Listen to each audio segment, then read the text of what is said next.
evening, and welcome to The Inspiration. I am Amber Screen, and I am very pleased to announce that we have a very special guest in our audience, in our studio today. We will be favored with an interview from one of our very own inspiring, up-and-coming authors. Ladies and gentlemen, would you please help me welcome Miss Lana Tatom. As I stated earlier, Lana is an inspiring author in whom I am very pleased with. I have had the privilege of reading her first book, and it is titled Packing Grandma's China, A Journey to Heaven. So Lana, I've read your book, and I want to do some writing on my own. So I would like to ask you a few questions that will possibly help me stop procrastinating and start writing.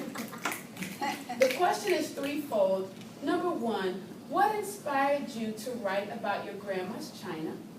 Number two, what actually helped you get up and get started with your writing? And number three, what kept you motivated throughout your publishing process? Well, Amber, have you ever had a moment in life where everything in your life suddenly changed? I have. Yes. And Yes. in those moments, writing is the best therapy. I was going through a time in my life where everything drastically changed. And I was standing in my kitchen, and I looked up at my grandma's china in the cupboard, and I told myself, you've got to start packing, it's time to move, pick something to pack. And I picked the china first. And I thought, I should write about every time I have packed and moved this china. So it had been almost exactly 20 years since my grandma gave me the set of china when I moved to my first apartment. And I was moving back into an apartment all by myself again. So I set a timer every day. And I wrote for an hour. And when the timer went off, I would stop. And the next day I would come back to it. And so what motivated me to keep going was just to continue letting my life unfold and letting the writing heal some of the wounds that were inside of me that needed to be healed. And for a while, I just left my book sitting there. And I thought, well, I should really do something with this.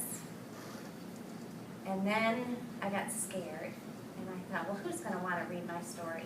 There are so many stories out there. What does my story, what is it going to bring to the world? And I thought, well, this is silly. There are a lot of stories out there. My story is special. Every life has a story, and I should share my story.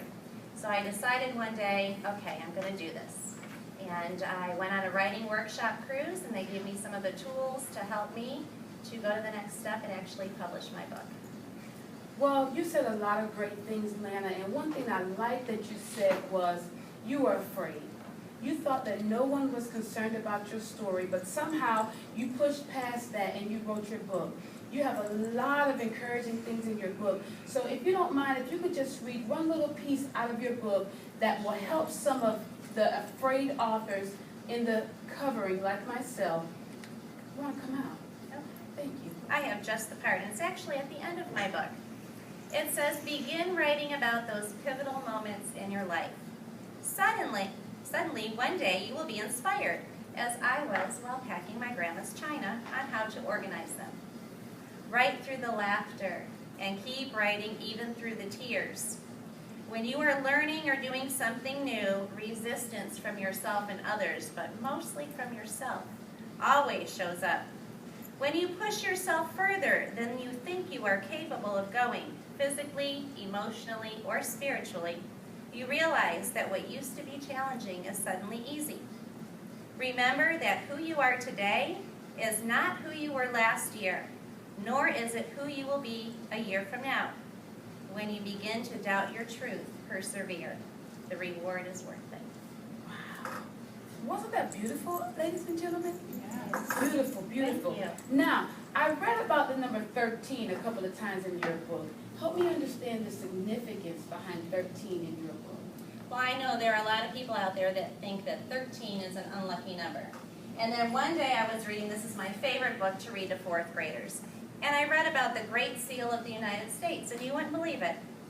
It has a constellation of 13 five-pointed stars that shows the United States is important among the free nation of the world.